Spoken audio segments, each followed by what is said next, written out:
4 ayat yang ke-12.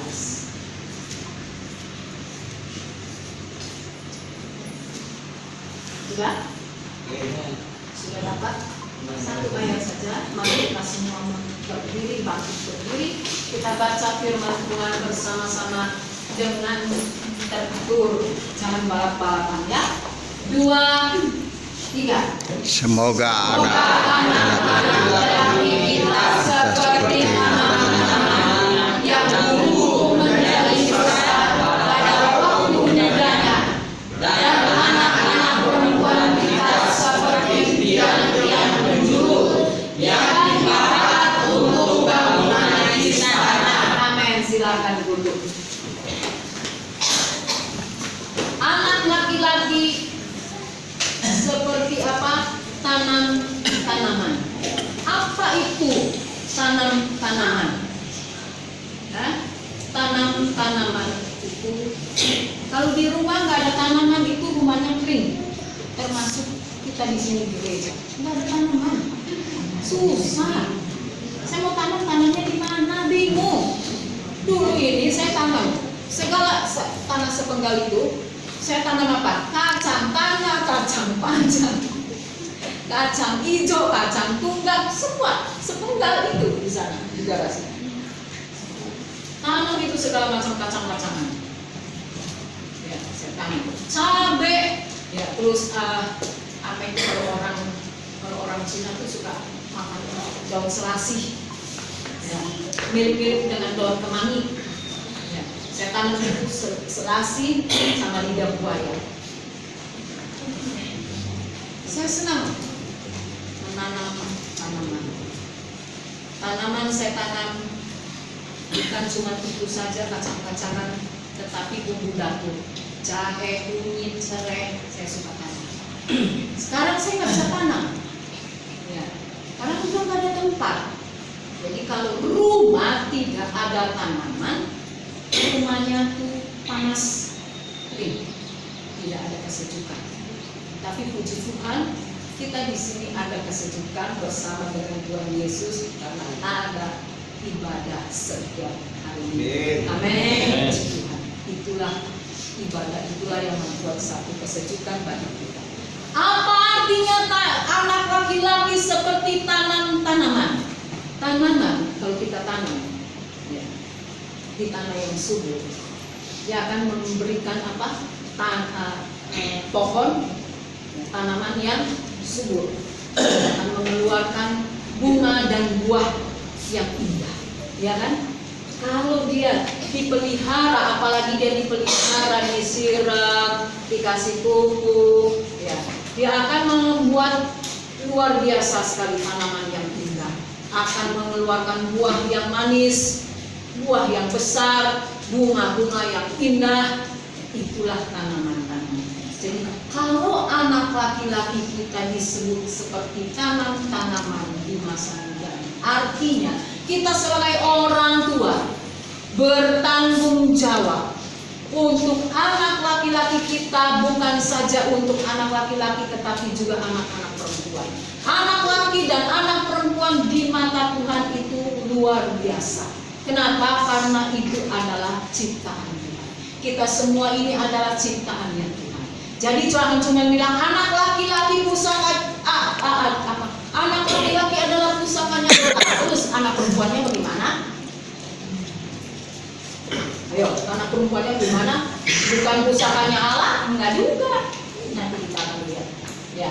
Nah, anak laki-laki itu harus dipelihara dan harus dikasih firman Tuhan untuk menjadi anak laki-laki yang menghasilkan, artinya memberi berkat bagi banyak orang, memberi berkat bagi keluarganya pada saat dia akan menikah, ya, sudah dewasa, dia akan menikah. Ya. Anak laki-laki itu, anak perempuan itu di hadapan Tuhan sama adanya. Sebagai orang tua kita bertanggung jawab mendidik anak-anak kita. Minggu kemarin sudah ada penyembuhan pernikahan, berarti pernikahan kudus sudah dilangsungkan. Sebagai orang tua di dalam Tuhan bertanggung jawab memberikan firman anak-anak kita. Memberikan firman pagi, siang, malam. Di dalam kitab Ulangan 6 ayat 8 sampai 10 itu kata. Berulang-ulang kita harus perkatakan, baik itu pada saat tidur, pada saat berjalan, pada saat kita bekerja, pada saat dimanapun, pada saat kita di kebun, pada saat kita dalam traveling. Kita harus apa? Memberikan firman Tuhan bagi anak-anak kita. Ya, saya suka waktu kemarin itu saya ajak Joanna ke pasar, jalan kaki. Jen, ayo sama Koko. Jadi itu gambar karena dia ada tugas dari sekolah.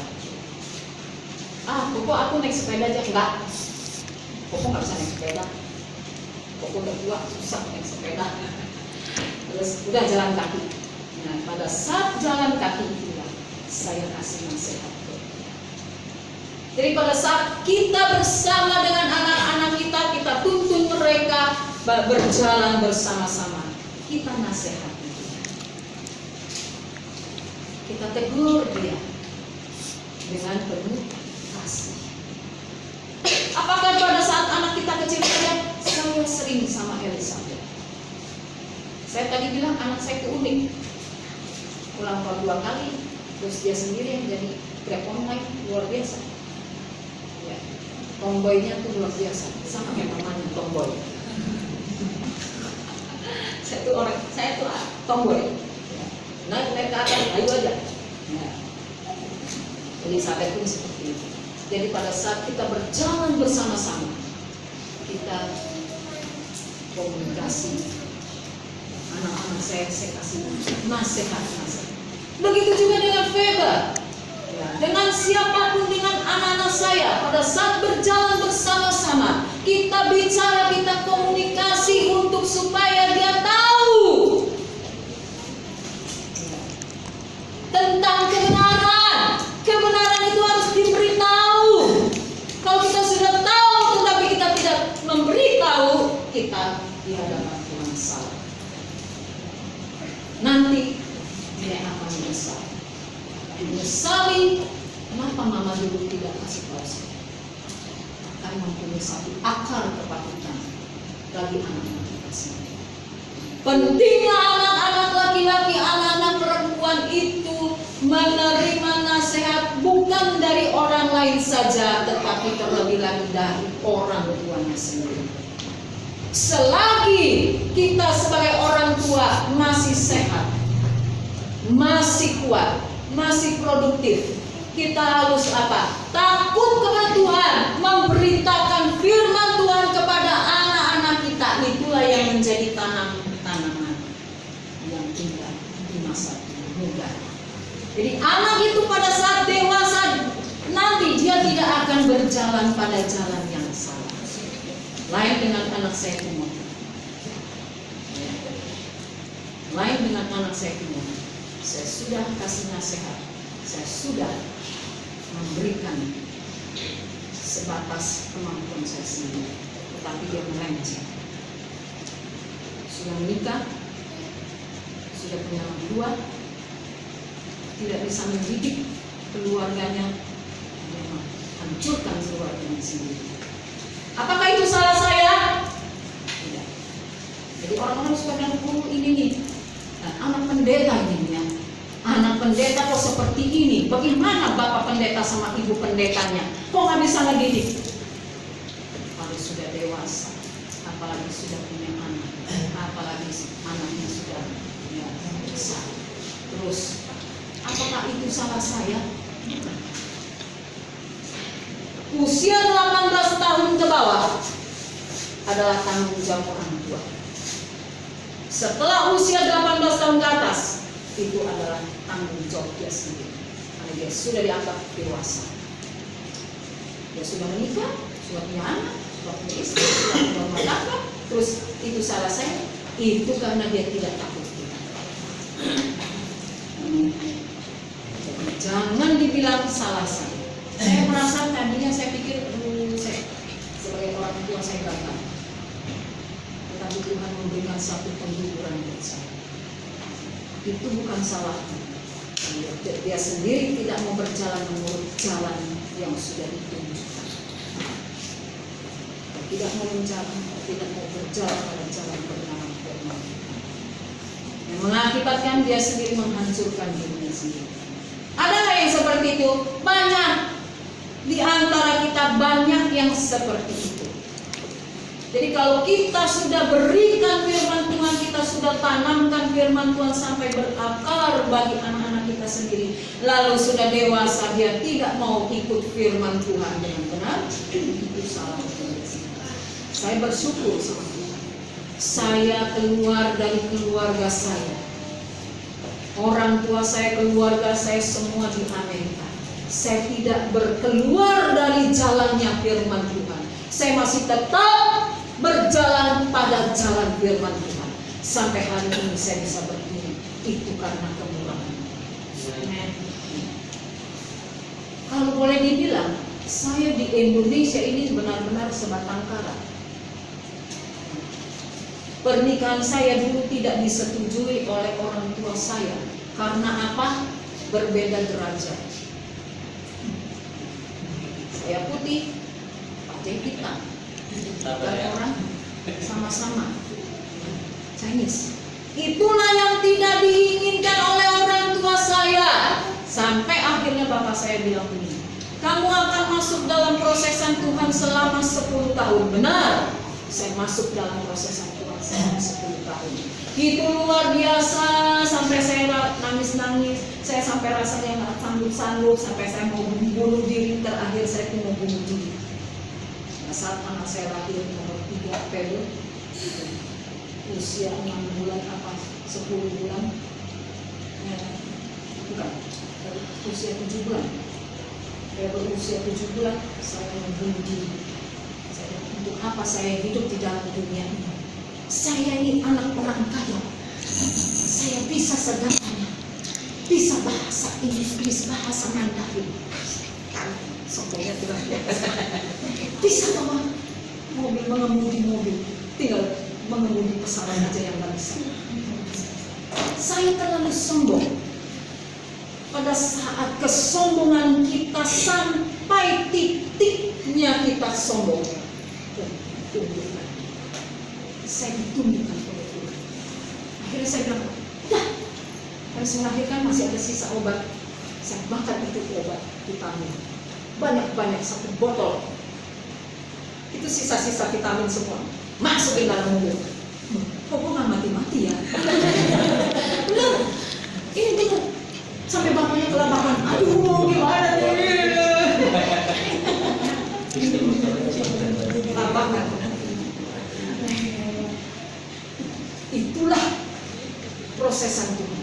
Setiap kita kalau mau masuk di dalam prosesan Tuhan, asalkan kita nomor satu, setia kepada Tuhan,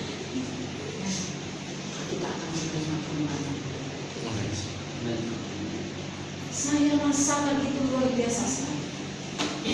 Bagaimana prosesan Tuhan yang luar biasa, yang saya rasanya saya nggak bisa berpikir kok bisa ya saya melewati hal-hal seperti itu. Terakhir kali saya mau mati ya, tahun 80, tahun 90 saya mau mati. Benar-benar saya udah mau mati. Anak saya masih kecil-kecil semua. Saya bilang begini, nanti saya kena masuk angin duduk ya. Saya bilang gini, Esra, udah mama nggak bisa masak, udah mama cuma bisa masak nasi, makan nasi sama garam aja. Benar ya. Bapaknya lagi pergi kerja. Waktu itu anak udah ya, Elizabeth udah lahir. Elizabeth masih kecil, tahun 90. Terus akhirnya saya sakit duduk. Saya udah siapin anak, saya udah cuci baju semua. Saya duduk, saya bilang, Esra, tolong pijitin mama. Esra waktu itu baru umur 5 tahun. Tolong pijitin mama. Udah mak, udah nggak bisa lagi. Aku udah nggak bisa pijitin mama lagi. Udah coba tolong panggil itu tukang pijit orang Ambon. Saya nggak mau kalau pijit bukan orang Kristen. Ya. Jadi saya minta sama orang Ambon untuk dia bisa pijit badan saya sedikit keluar muntah. Tetapi itu tidak menolong. Saya bilang akhirnya jam 3 sore saya bilang ini sama Tuhan. Tuhan Yesus, kalau memang Engkau mau memanggil, kalau Engkau mau panggil saya siap Tuhan. Tuhan, Kau kirim mama baru Tuhan buat anak.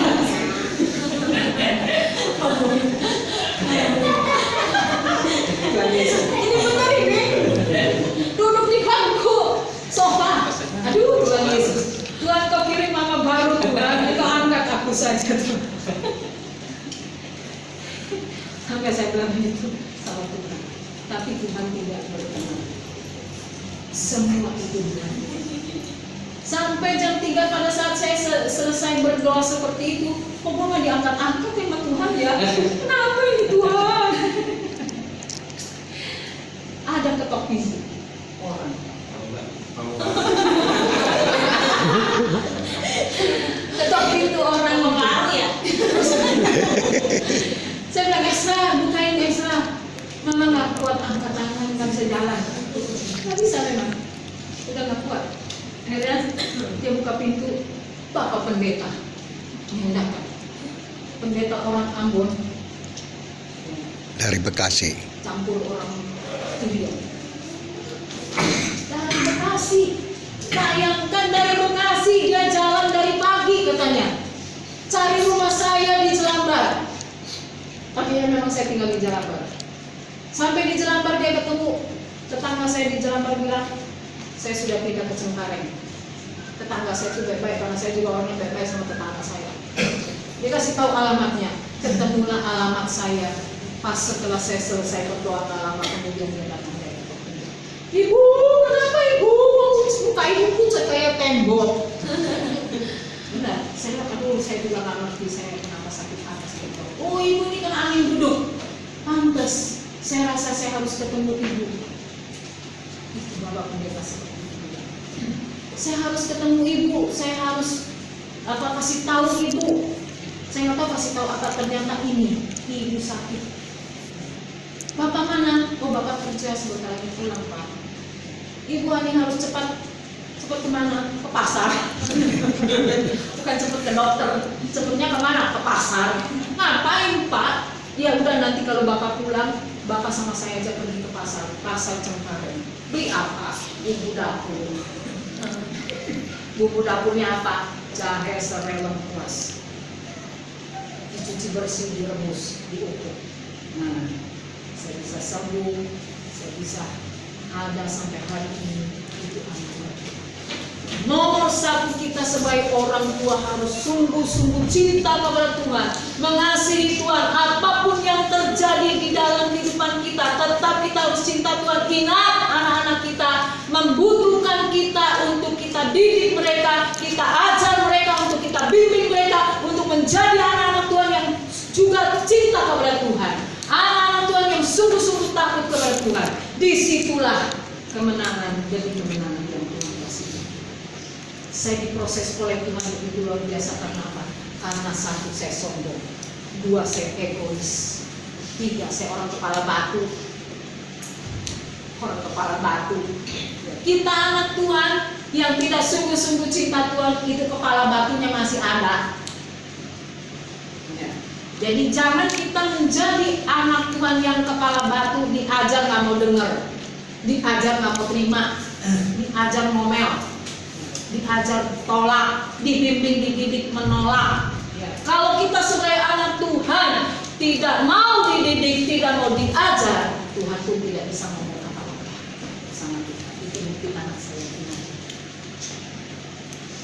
Jadi pentingnya kita sebagai anak Tuhan harus selalu menundukkan diri, merendahkan hati kita di hadapan Tuhan. Kita mau diajar, kita mau diomel, kita mau dinasehati, kita mau ditegur oleh firman Tuhan, oleh orang lain yang mengasihi kita sendiri. Itu indah sekali kalau kita mau terima. Kita akan merasakan semua itu untuk kemuliaan Tuhan, bukan untuk kemuliaan kita. Amin. Kalau kita mendidik anak-anak kita, baik anak-anak perempuan, baik anak-anak laki-laki, siapapun yang Tuhan kasih buat kita, baik itu perempuan, baik itu laki-laki, kita harus terima dengan ucapan syukur. Karena buah kandungan adalah satu upah yang luar biasa yang Tuhan kasih di dalam Mazmur 127 ayat 3 itu katakan. Upah kandungan adalah satu upah, artinya apa? Berkah. Kalau anak baik itu laki-laki keluar atau anak perempuan keluar, itu adalah berkat Tuhan. Kita harus syukur, jangan bilang ya biasa. Orang Cina tuh, kenapa bukan anak laki-laki? Gue mau anak laki-laki, anak sulung. Anak laki-laki, kenapa? Karena anak laki-laki meneruskan marga. Aduh, anak perempuan gak ada artinya. Banyak kita seperti itu, karena anak perempuan tidak bisa meneruskan marga.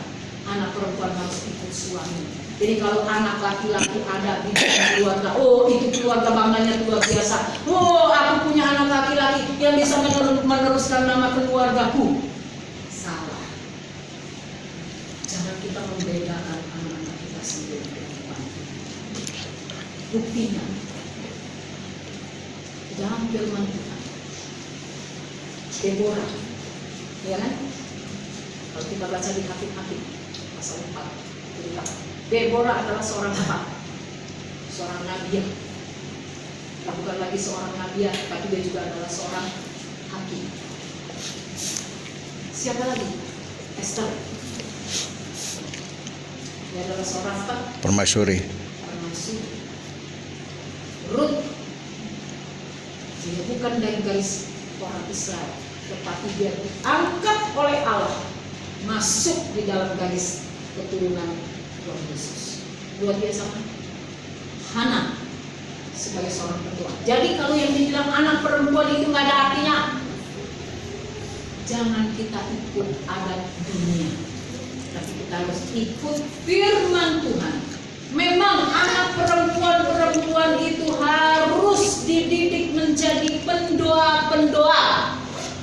Beberapa minggu yang lalu saya kan katakan kita anak perempuan harus menjadi pendoa. Lihat ini di ayat yang 12b-nya. Dan anak-anak perempuan kita seperti tiang-tiang penjuru. Ini tiang. Sayang tiang ini nggak dipahat, tiang ini polos-polos. Tapi kalau tiang istana itu dipahat, ya. Kalau tiang dipahat menjadi indah. Anak perempuan itu dididik menjadi anak perempuan yang luar biasa sehingga dia bisa menjadi kemuliaan bagi keluarga. Itu sakit. Kalau dipahatkan sakit kan? Korek dia habisin. Kalau udah salah dibetulin lagi. Ya. Itu satu hal yang luar biasa. Dipahat menjadi tiang yang indah sehingga dia boleh memuliakan kebesaran. Anak-anak perempuan harus bisa menjadi pendoa pada saat dia sudah menikah. Amin. Jangan dibilang, gue rumah tangga saya dapat suami ini. Kenapa lu dulu cinta? Gue gak tahu, gue menyesal. Gue dapat suami model kayak begini. Aduh, gue menyesal dah. Aduh, jangan kita berkata seperti itu. Kayak saya. Aduh, gue menyesal. Kenapa lu dulu mau?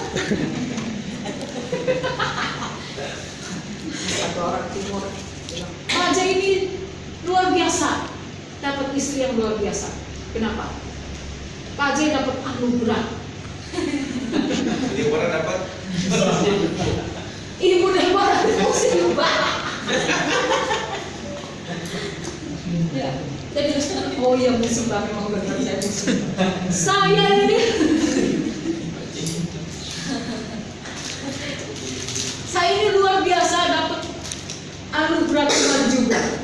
Walaupun orang bilang saya kena musibah, tapi saya dapat anugerah. Anugerah Tuhan juga. Disitulah Tuhan didik saya. Yang tadinya saya hidupnya luar biasa, tidur di atas duit. Ya. Tetapi pada saat saya menikah, saya harus masuk dalam prosesan Tuhan. Dan dalam prosesan Tuhan itu nggak gampang. Saya tetap setia kepada Tuhan. Disitulah kemenangan Tuhan. Itulah yang namanya anak-anak perempuan yang dipahat. Tiang-tiangnya itu dipahat. Sakit. Di proses Tuhan itu sakit. Tipahan itu sakit. Ujian demi ujian itu sakit. Sakitnya luar biasa. Nah, mantu saya tuh tidak tahan diuji sama Tuhan. Dia lari. Dia lari ke Taiwan, tinggalkan suaminya. Ya. Akhirnya apa? Anak-anaknya jadi berantakan. Yang satu di Lampung, yang satu di sini. Kesian kan? Apakah kita mau seperti itu? Jangan. Jadi Daud refleksi bersama Yuni Clarissa sudah diteguhkan dalam pernikahan. Ada sesuatu dalam kehidupan rumah tangga, ada clash dengan suami istri. Jangan sampai, gua menyesal kenapa gua dulu tadinya gua nggak usah diteguhkan ya. Kalau gua diteguhkan, gua nggak bisa cerai. Jangan kita punya pandangan seperti itu. Pada saat kita sudah diteguhkan, ada tangan hamba Tuhan, bukan saja tangan hamba Tuhan, tapi ada tangan Tuhan di atas tangan hamba Tuhan. Itu harus ingat. Ada tangan Tuhan di atas tangan, ada tangan Tuhan di atas tangan hamba Tuhan. Jadi yang memberkati, yang meneguhkan pernikahan kita itu bukan hamba Tuhan. Tangan hamba Tuhan hanya alat, media. Amin. Media inilah perlu untuk Tuhan bisa melakukan pekerjaan Tuhan yang luar biasa.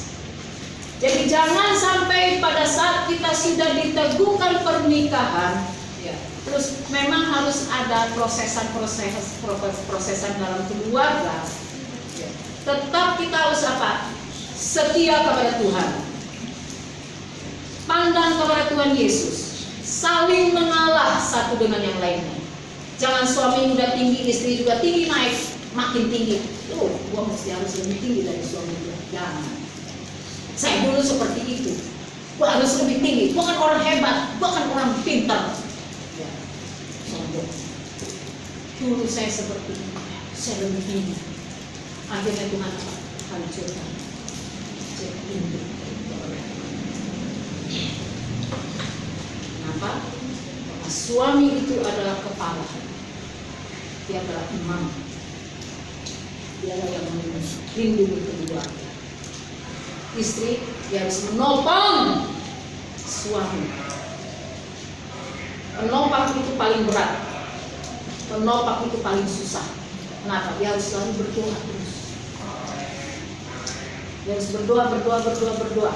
Sekalipun suami waktu pulang kerja dia ngamuk-ngamuk, istri jangan ladenin ngamuk-ngamuknya. Ya, istri apa? Duduk diam, dengerin, kita berdoa. Pada saat kita berdoa disitulah Tuhan masih kita hikmat. Jadi kalau kita sebagai suami istri dalam rumah tangga suka berantem, ingat, jangan ada kata cerai.